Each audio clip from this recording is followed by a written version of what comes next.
Ahora con el capítulo 22 de Lucas comienza la última parte ya del Evangelio, en la que se nos va a hablar de la pasión, muerte, resurrección y ascensión de Jesús.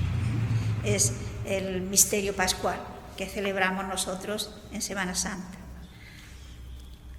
Podemos comenzar leyendo los versículos 1 y 2. Estaba cerca la fiesta de los panes sin levadura, que se llama la Pascua. Y los principales sacerdotes y los escribas buscaban cómo matarle, porque temían al pueblo. Si aquí nos encontramos en la actitud, se nos habla de dos grupos, si se han fijado: los príncipes de los sacerdotes y los escribas. Eran los miembros más influyentes en el Sanedrín. Recuerden que el Sanedrín estaba formado por los príncipes de los sacerdotes, los escribas y los ancianos. Pero los príncipes de los sacerdotes y los escribas eran los más agresivos ante Jesús, pero además también los más influyentes en el Sanedrín. El Sanedrín era el tribunal supremo que tenían los israelitas, ¿no? Y nos dice que ya estaba cerca la fiesta de los ácimos, traduce algunas Biblias. Muy bien ha explicado el comentario qué significa los ácimos. Era ese tiempo de Pascua en los que el judío tenía prohibido tener en casa pan con levadura. Debía tener en casa, solo podía haber panes ácimos, o sea, panes sin levadura.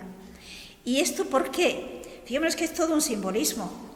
La levadura, digamos, de alguna manera corrompe la masa, ¿no?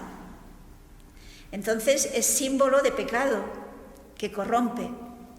Luego a Dios no se le podía ofrecer nada fermentado, tenía que ser ácimo. Y en esos días de Pascua, pues solamente podían comer panes sin levadura, que además recordaba lo que ocurrió cuando salieron de Egipto, porque la Pascua, recuerden, que era el recuerdo de la salida de Egipto a través de Moisés, cuando murieron los primogénitos de Egipto y ellos comieron el cordero. Pero aquel cordero, es decir, los panes que tenían preparados para comerlo, la masa no había dado tiempo a fermentar y por lo tanto lo tuvieron que cocer así como estaba, porque le dieron prisa ahora que se marcharan y lo comieron sin fermentar. Entonces tenía este doble significado, pero fíjense que San Pablo le da una interpretación a por qué significa aquello de que se ha de comer la Pascua con panes ácimos.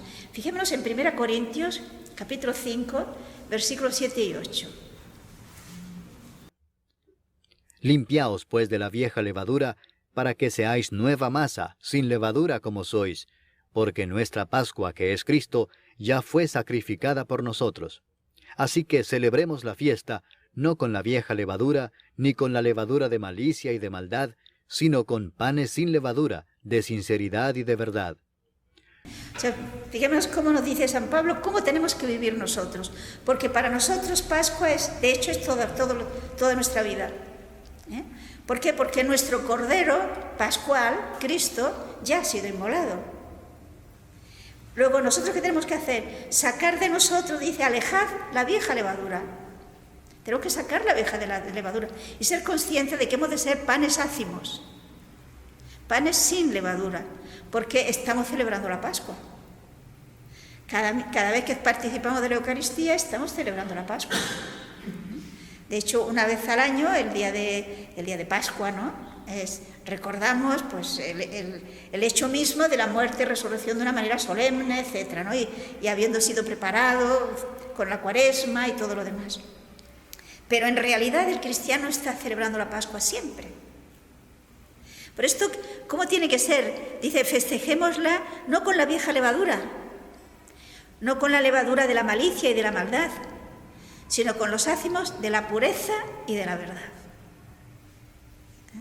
Bueno, pues esto es lo que San Pablo ve que estaba simbolizando el hecho de que los judíos en la Pascua, en los días de la fiesta de la Pascua, que duraba durante 8 días, pues no tenían en la casa panes con levadura, sino sin levadura.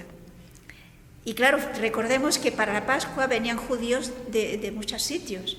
Era una de las fiestas a las que el judío creyente debía ir a Jerusalén, porque no olvidemos que era el único sitio donde había el templo para ofrecer sacrificios a Dios. En todo el mundo no existía más templo que ese, dedicado a Dios. Entonces venían de muchas partes, de muchos lugares venían a Jerusalén. Y claro, los escribas, nos dice aquí, los sumos sacerdotes y los escribas, quieren acabar con Jesús, pero tienen miedo, porque ven cómo la gente madruga y está entusiasmada por escuchar a Jesús. Pero fijémonos lo que el Señor permite, los versículos 3 al 6. Y entró Satanás en Judas, por sobrenombre Iscariote, el cual era uno del número de los 12. Y éste fue y habló con los principales sacerdotes y con los jefes de la guardia de cómo se lo entregaría. Ellos se alegraron y convinieron en darle dinero. Y él se comprometió y buscaba una oportunidad para entregárselo a espaldas del pueblo. Observemos el detalle que nos da aquí San Lucas, que también nos la dice San Juan. Y es la intervención del diablo en la pasión de Jesús. Se nos dice que entró Satanás en Judas Iscariote. De hecho, podríamos decir que solo la presencia del diablo explica tanto odio, tanta violencia, tanta maldad, tanta crueldad para con Jesucristo. Como digo, en el Evangelio de San Juan también se nos habla de esta intervención del diablo. Podemos ver capítulo 13, versículo 2 de San Juan. Y cuando cenaban, como el diablo ya había puesto en el corazón de Judas Iscariote, hijo de Simón, que le entregase, vemos, ya Satanás había inspirado a Judas que lo entregase. Y el versículo 27 del mismo capítulo. Y después del bocado, Satanás entró en él. Entonces Jesús le dijo, lo que vas a hacer, hazlo más pronto. Por lo tanto, fijaros como tanto Lucas como Juan nos habla de que hay una intervención especialmente del diablo en este hecho de la acción de Judas, pero también de los demás. De hecho, aquí se cumple lo que ya se nos había dicho Lucas, si se acuerdan, después de las tentaciones del desierto. Se dice que el diablo se apartó hasta otra ocasión. Ciertamente, esta es una de esas ocasiones, de una manera evidente, en las que el diablo interviene y hace que Judas pues decida ir a hacer negocio con Jesús. Nos podemos preguntar, ¿y cómo es que Judas hizo esto? ¿Cómo se le ocurrió a Judas hacer negocio? Porque viendo cómo pasará después, que cuando ve que la cosa va en serio y que realmente condenan a Jesús, se desespera y se quita la vida. Esto nos hace pensar que Judas, ingenuamente, puesto que Cristo lo había anunciado muchas veces, pensó que Jesús, pues como en tantas otras ocasiones que lo habían querido coger, se escaparía. Porque en realidad Jesús podría perfectamente, sin hacer ninguna cosa extraordinaria, es decir, sin hacer ningún milagro, podía perfectamente haberse escapado. Porque pensemos que cuando Jesús está en el huerto de los olivos y vienen desde la ciudad a buscar a Jesús con antorchas y palos, Jesús desde donde estaba los vio venir, lejos. Porque pensemos, está en el Monte de los Olivos, ellos han tenido que bajar, el grupo que viene con Judas ha tenido que bajar al torrente de Cedrón y luego subir, luego desde los vio cuando empezaban a salir, él se podía haber ido hacia arriba y haberse ido. Pero Jesús acepta la voluntad de Dios y por lo tanto es él libremente que se entrega. Pero ¿por qué Judas tiene esa reacción y luego se desespera? Repito, seguramente quiso escapar, pensó que Jesús se le escaparía. Pero podríamos pensar que esta reacción de Judas de decidirse a vender al Señor es una reacción como consecuencia de lo que ocurrió en Betania. No sé si se acuerdan o tendríamos que leerlos. Recuerden que a raíz de la resurrección de Lázaro dieron un banquete en casa de unos amigos y María, la hermana de Lázaro, derramó un frasco de alabastro de un perfume muy caro, y con ello ungió al Señor, en fin, toda aquella ceremonia, ¿no?, que María Magdalena derrocha con generosidad y con su amor al Señor. Y si se acuerdan, ¿cuál fue la reacción de Judas? Nos cuenta el Evangelio que Judas pensó, ¿por qué no se ha vendido y se lo habríamos dado a los pobres. Y San Juan dice que no es que le interesaban los pobres, es que era ladrón y sacaba de la bolsa.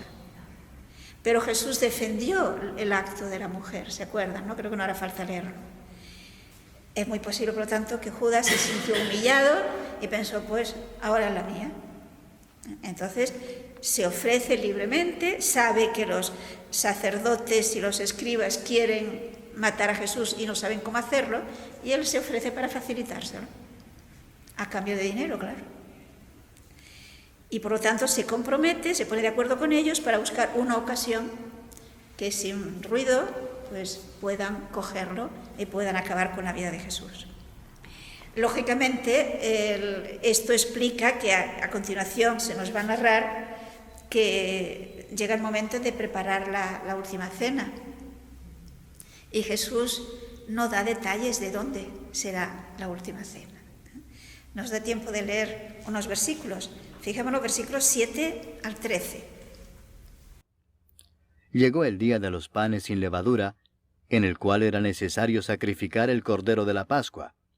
Y Jesús envió a Pedro y a Juan, diciendo, Id, preparadnos la Pascua para que la comamos. Ellos le dijeron, ¿dónde quieres que la preparemos? Él les dijo, He aquí, al entrar en la ciudad, os saldrá al encuentro un hombre que lleva un cántaro de agua. Seguidle hasta la casa donde entrare, y decid al padre de familia de esa casa, el maestro te dice, ¿dónde está el aposento donde he de comer la Pascua con mis discípulos?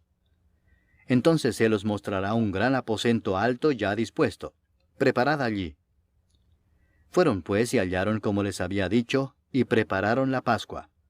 O sea, como vemos, por lo tanto, como que era la víspera de la fiesta de la Pascua, había que prepararla, porque la celebración de la Pascua pues era toda una ceremonia muy importante.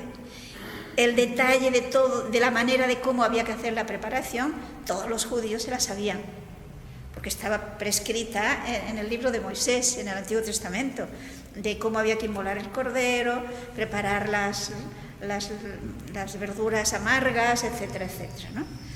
Y cómo debía estar acondicionada la sala para poder celebrar esta fiesta. Por lo tanto, los apóstoles no le preguntan ¿qué quieres que hagamos? ¿Cómo lo tenemos que hacer? No, porque eso ya lo sabían. Solo necesitan saber dónde quieres que lo hagamos. Pero claro, allí estaba Judas. Por lo tanto, no dice en la calle tal, a casa de fulanito de tal, no. Sino, id a la ciudad, encontraréis a un hombre que lleva un cántaro, seguidle y decirle al dueño de aquella casa dónde está la sala donde quieres que preparemos el banquete. Por lo tanto, queda en una incógnita. Judas no puede saber dónde será la última cena. De esta manera podrá celebrar la cena en paz, tranquilo, de que no pasará nada raro. Y efectivamente, se lo dice que los apóstoles fueron y encontraron las cosas tal como se le había dicho Jesús. Y por consiguiente, en aquella sala, que seguramente sería de una persona muy conocida del Señor, como es lógico, y de una persona, no olvidemos que como que para esa fiesta venía gente de muchos sitios, pues los habitantes de Jerusalén preparaban espacios donde la gente que viene pudieran celebrar la Pascua. Entonces no es nada extraño, les encuentra, pues le van a ofrecer una sala aderezada con los elementos de decoración, etcétera, para vivir bien la Pascua. Sin duda, los apóstoles pensarían que era una Pascua más, porque no era la primera que celebraban, aunque Lucas no nos habla de Pascuas anteriores que celebraron, pero sin duda, porque sabemos por San Juan que fue en más de otra ocasión para celebrar la Pascua a Jerusalén, que habían hecho la misma ceremonia. Sin embargo, para Jesús, él sabe perfectamente que no será igual que las demás, es distinta, porque será cuando Jesús hará el gesto más grande de amor que ha hecho. Dirá San Juan que habiendo amado a los suyos, los amó hasta el extremo. Y será cuando instituye el sacramento de la Eucaristía y cuando instituye el sacramento del orden. Pero bueno, esto ya lo vamos a dejar para la próxima.